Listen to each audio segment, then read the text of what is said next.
The most dangerous wars in modern history did not begin with declarations. They began with actions, specific, deliberate, carefully chosen actions that were designed to achieve the strategic effects of war while avoiding the political and institutional consequences of formally declaring one.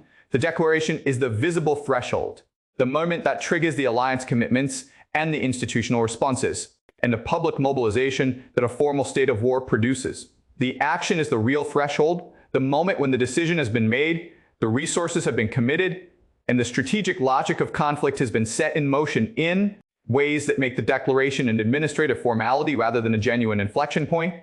And what has just happened in this conflict is the action, not the declaration. The action, the one that tells every serious analyst, every competent intelligence service, and every government with a stake in the outcome that the conflict has entered, a phase whose logic and whose trajectory are no longer governed by the diplomatic frameworks that the absence of a declaration is supposed to preserve.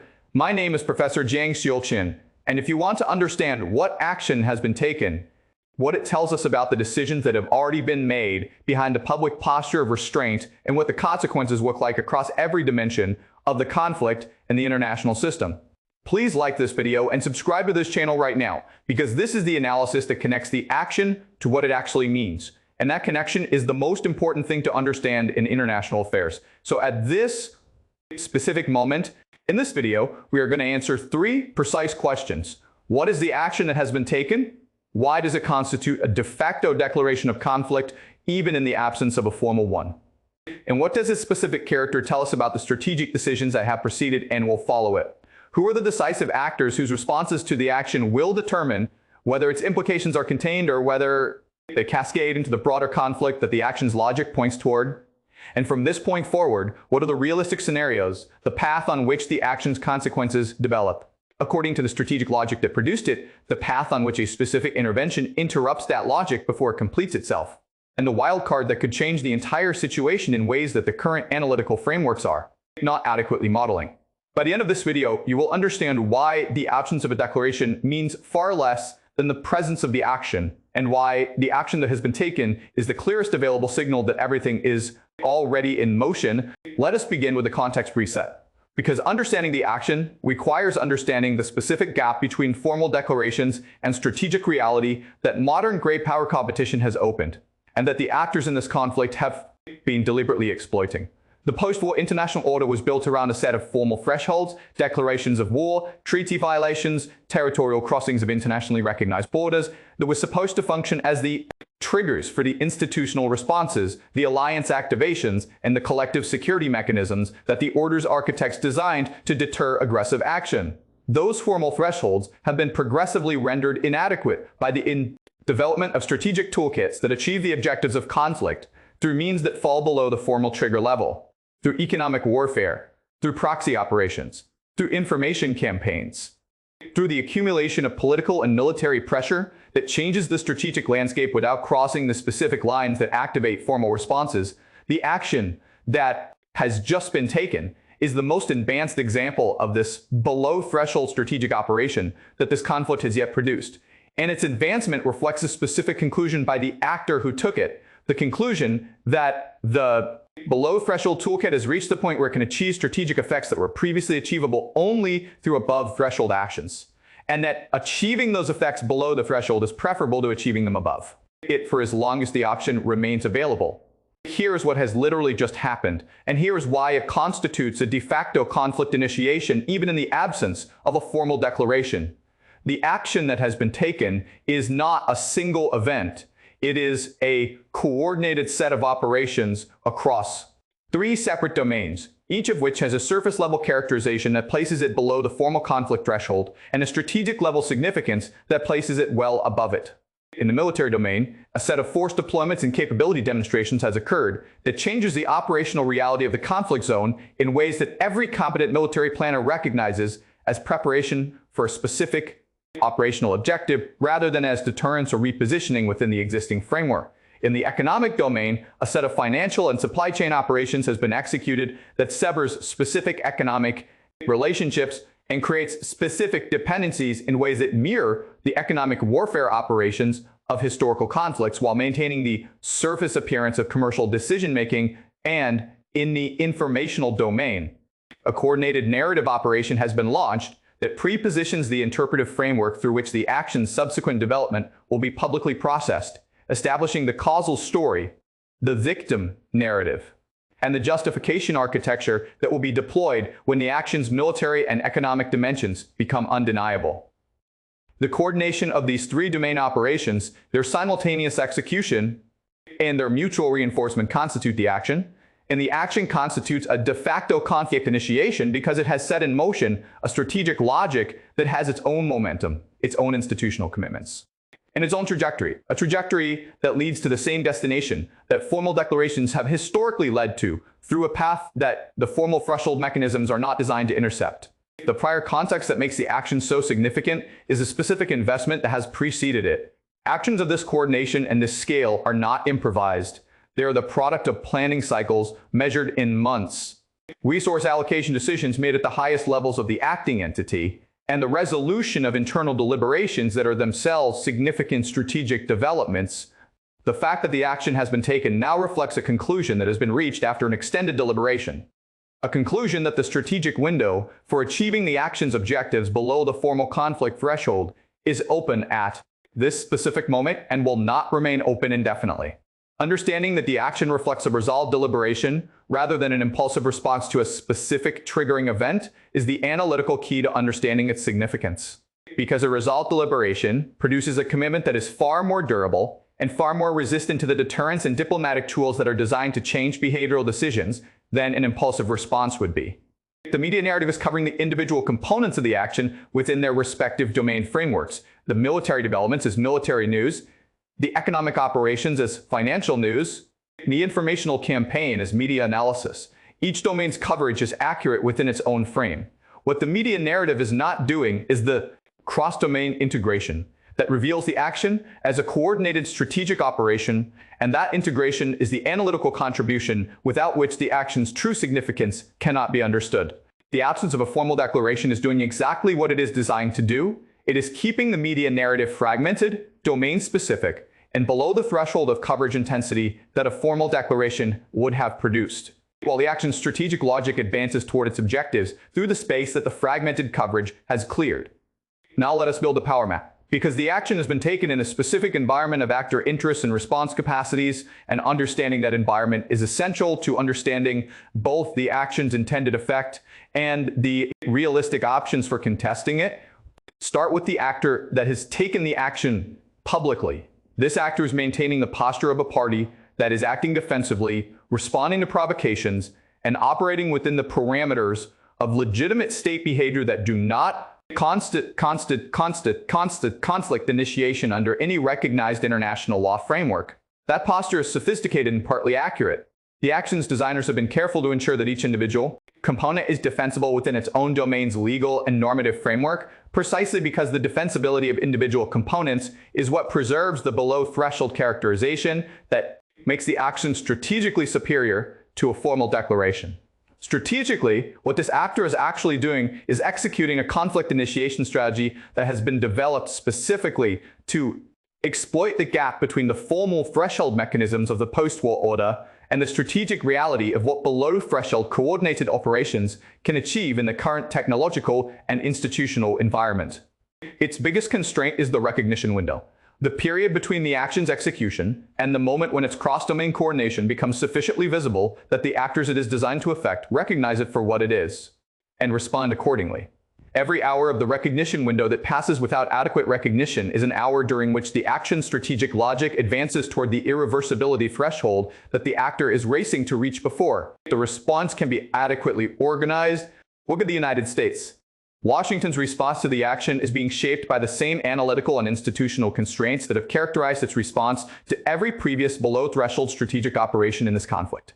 The domain-specific processing of cross-domain developments, the institutional response cycle that is slower than the action's implementation timeline, and the political authorization requirement that adds additional delay to every response. Option that goes beyond the established framework.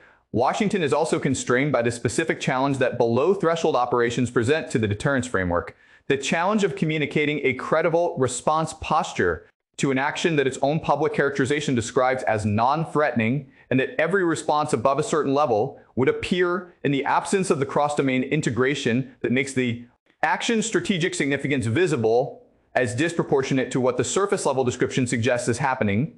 The biggest constraint on Washington is that the below-threshold design of the action has been calibrated specifically against American response thresholds. The actor has studied American deterrence behavior with precision and has sized and characterized the action's individual components to fall below the specific thresholds that have historically triggered adequate American responses while exceeding the strategic effect thresholds that the action is designed to achieve. Look at the regional partners whose positions are most directly affected by the action, and these actors have recognized the action for what it is more quickly than Washington because they are geographically closer to its effects, institutionally more sensitive to the specific domains in which it is operating, and politically more motivated to process its cross-domain significance without the analytical filters that distance and institutional framework impose. The regional partners are already responding in their own military posture adjustments, in their economic defensive measures, and in their diplomatic communications with Washington that are attempting to convey the urgency of the cross-domain picture that their proximate position makes visible to them. The challenge is that the urgency of those communications is being processed by Washington through the same domain-specific analytical framework that the action's design is exploiting. The military concerns are being processed as military assessments, the economic concerns as economic assessments, and the integrated picture that the regional partners are trying to convey is being fragmented in the analytical pipeline before it reaches the decision makers with the authority to act on. Look at Russia, because its role in the action's execution, whether as the primary actor, a facilitating actor, or a strategic beneficiary, is the dimension of the cross-domain picture whose accurate characterization is most consequential for the response architecture. The specific signatures of Russian operational involvement in below-threshold strategic operations have been documented across multiple prior instances in this conflict's arc, and several of those signatures are present in the current action's execution, whether Russian involvement constitutes authorship, co-authorship, or exploitation of an independently executed operation. It changes the response architecture significantly. It determines which actors need to be engaged in what way, which deterrence channels need to be activated, and what the realistic options for interrupting the action's momentum actually are. Look at China, because the action's implications for the trajectory of Chinese strategic positioning are the most consequential long-term question that the action raises. If China is involved in the action's execution or designed directly or through the provision of the economic and informational infrastructure that the action's economic and informational domain components are operating through, the action's significance extends far beyond the immediate conflict to the broader competition for international order that this series has been analyzing. If China is not involved but is observing the action as a demonstration of below-threshold strategic operation effectiveness, the implications are equally significant. Because China's adoption of the below-threshold template for its own strategic objectives in its own theaters is a development whose consequences for the international order exceed any specific outcome of the current action. Now let us turn to the structural facts, the hard, verifiable realities that explain why the action constitutes a de facto conflict initiation and what its consequences are, regardless of whether a formal declaration ever follows. Structural fact number 1. The strategic effects of coordinated below-threshold operations, once the operations have been executed at the scale and the coordination level of the current action, are not reversible through the diplomatic and institutional tools designed for the pre-action environment. Diplomacy works by changing the cost-benefit calculations of actors who have not yet made or implemented irreversible commitments. Once a coordinated below-threshold operation of this scale has been executed, the commitments are made, the resources are deployed, the institutional processes are in motion, and the strategic logic has been set in operation in ways that have their own momentum, independent of the post-action diplomatic environment. The diplomatic tools that were adequate to change the calculation before the action are not adequate to reverse the action's consequences after it. And the actors deploying those tools are operating on a false assumption that the pre-action toolkit remains adequate in the post-action environment. Structural fact number 2. The economic dimension of the action has already produced market and supply chain effects that create their own structural momentum, independent of any subsequent diplomatic or military development. Economic operations, financial system exclusions, supply chain severances, commodity flow redirections, produce, institutional and contractual facts that persist regardless of the political intentions of the actors who created them. The specific economic operations executed as part of the current action have created dependencies, disruptions, and alternative arrangements that will take months to years to reverse, even if the political decision to reverse them is made immediately, which it has not been. The economic dimension of the action is therefore already producing consequences that are outrunning any response. Architecture currently being organized. Structural fact number 3, the informational dimension of the action has already established the narrative framework through which the action's subsequent developments will be publicly processed. And displacing an established narrative framework is significantly more difficult than establishing a competing one before the first has been deployed.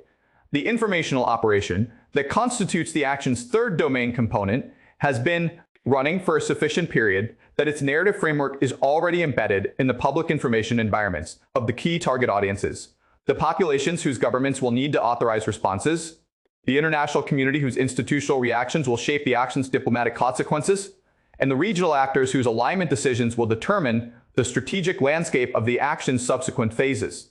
Displacing that framework requires not just an alternative narrative, but a demonstration of the cross-domain picture that the framework has been designed to obscure, and producing that demonstration at the scale and speed required to change the narrative landscape before the action's momentum reaches its intended objectives is a communications challenge that exceeds the current response architecture's demonstrated capacity. Structural fact number 4.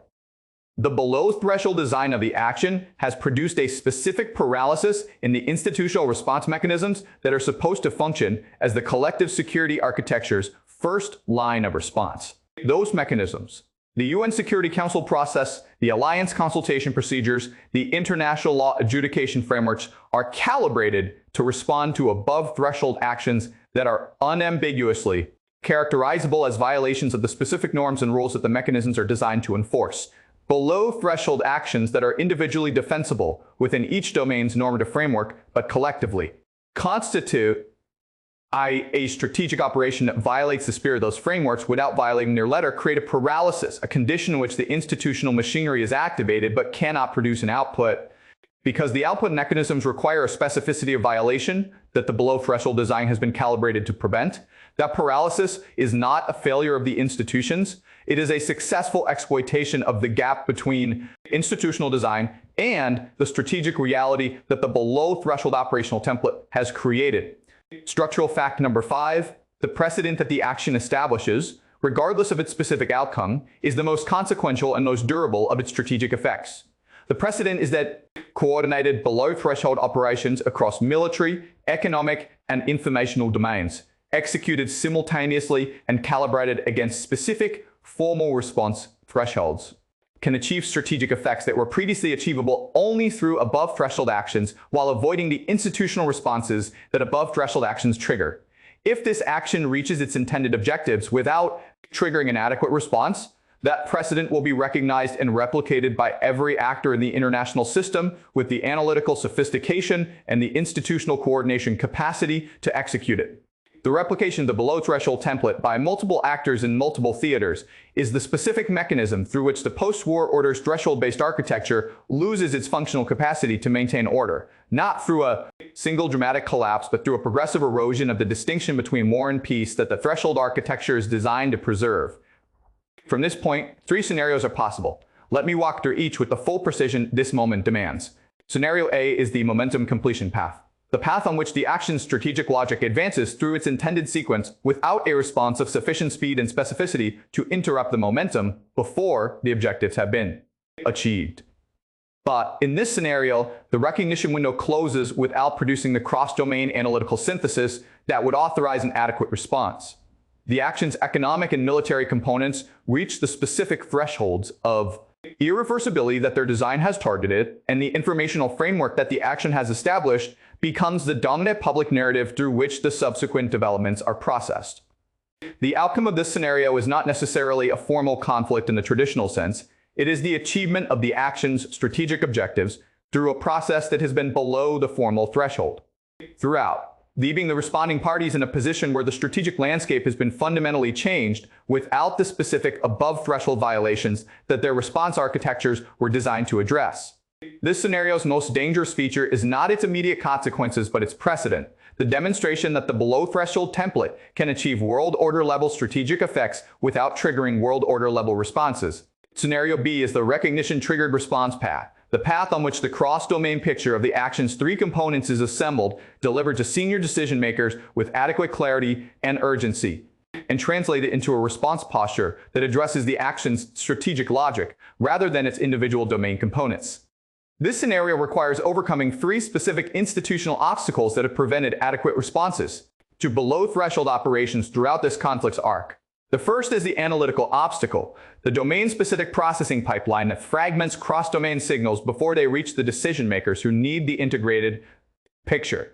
The second is the authorization obstacle, the political requirement for a level of response specificity and justification that the below-threshold design makes difficult to provide within the timeline the action's momentum demands. And the third is the coordination obstacle, the allied consultation requirement that adds time to every response option that depends on coalition coherence in an environment where the action's informational component has been specifically designed to generate allied divergence on the assessment of what is happening and what it requires. Overcoming all three obstacles within the recognition window requires institutional performance that exceeds the demonstrated capacity of the current response architecture, but it is achievable if the analytical breakthrough that makes the cross-domain picture visible occurs sufficiently early in the action's implementation timeline. Scenario C is a strategic overreach wildcard, the path on which the action's own execution produces consequences that exceed the acting entity's capacity to manage, creating a situation in which the strategic logic of the action generates costs for the actor who initiated it that change their cost-benefit calculation in ways that open space for a negotiated interruption that neither the action's continuation nor a confrontational response would have produced. Below-threshold operations of the scale and coordination of the current action are complex systems, and complex systems produce unintended consequences at rates that their designers systematically underestimate. The specific unintended consequences most likely to activate the overreach wildcard are economic blowback effects that impose costs on the acting entity's own economic relationships, informational campaign failures that produce a narrative reversal rather than the intended narrative consolidation, and military overextension that creates vulnerabilities that the action's designers did not adequately account for in their planning. Watch for the signal of this scenario activating in the acting entity's own behavioral changes, specifically any moderation of the action's pace or scope that indicates internal recognition of overextension rather than strategic confidence in the action's progression. Let me now bring this directly home, because the action and its consequences connect to your daily life through channels that are specific and deserve clear articulation. The economic channel is the most immediate. The economic dimension of the action has already produced specific disruptions in the commodity and supply chain markets that are translating into cost increases for the goods and services that household budgets depend on. Those disruptions are currently being characterized in the financial media as market volatility driven by geopolitical uncertainty, an accurate but incomplete characterization that fails to connect the specific economic operations of the action to the specific market movements they are producing. The trajectory of those cost increases, if the action's momentum continues without an adequate response, follows the economic warfare logic that the action's design has embedded in its economic component, a logic that is designed to impose maximum cost on the target economies while maintaining the surface appearance of commercial rather than strategic activity. The financial system stability channel reflects the action's consequences for the payment, settlement, and credit architecture whose functioning underpins the global trading system.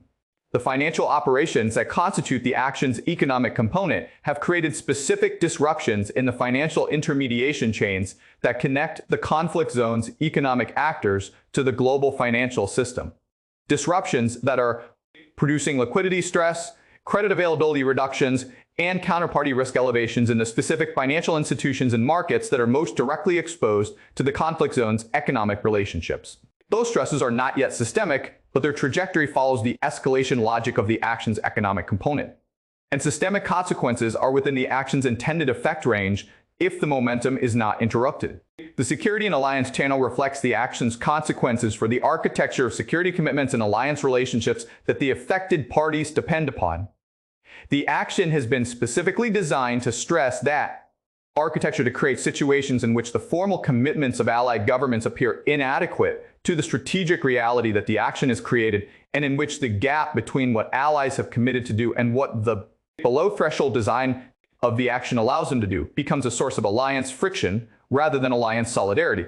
Managing that friction while simultaneously organizing an adequate response to the action itself is the specific governance challenge that the action is imposed on the alliance architecture, and the quality of the alliance management under that dual pressure is one of the primary variables in whether the recognition-triggered response scenario is achievable. The institutional channels where the action's consequences are most durable and most globally significant.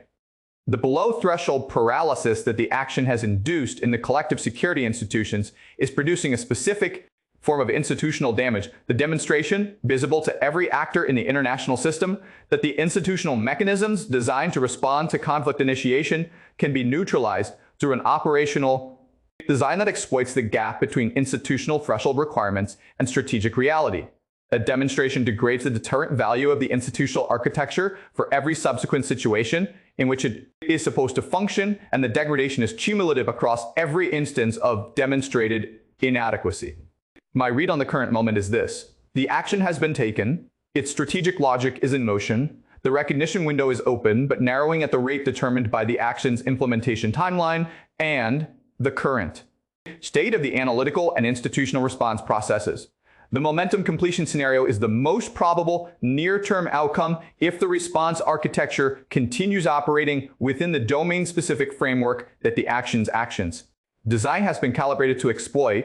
The recognition-triggered response scenario remains achievable within the current window but requires an analytical breakthrough and a political authorization that are not currently being produced at the speed the timeline demands. Short-term, the most critical task is the cross-domain synthesis, assembling the military, economic, and informational components of the action into the integrated picture that makes its strategic significance visible and actionable for the decision-makers with the authority to respond to it. Long-term, the outcome of the response to this specific action will determine whether the below-threshold operational template becomes the dominant mode of great power strategic competition in the current period, a development that would impose a qualitatively different and more difficult challenge on every international security architecture currently in place. They did not declare war, but the action says everything about what has already been decided, what has already been set in motion, and where the strategic logic that has been activated is pointing. The declaration was never the real threshold. The action was, and the action has been taken. Do not follow the declaration framework, follow the action's logic. The military deployment signatures, the economic operation trajectories, and the informational campaign architecture that together constitute the clearest available picture of what has been initiated and where it is going. If you want to continue receiving this kind of structural, precise analysis before the events that confirm it have occurred, please like this video and subscribe to this channel right now and hit the notification bell so the next analysis reaches you when it matters most. News changes fast, structures change slow. Know the difference, and that is precisely what we are here for.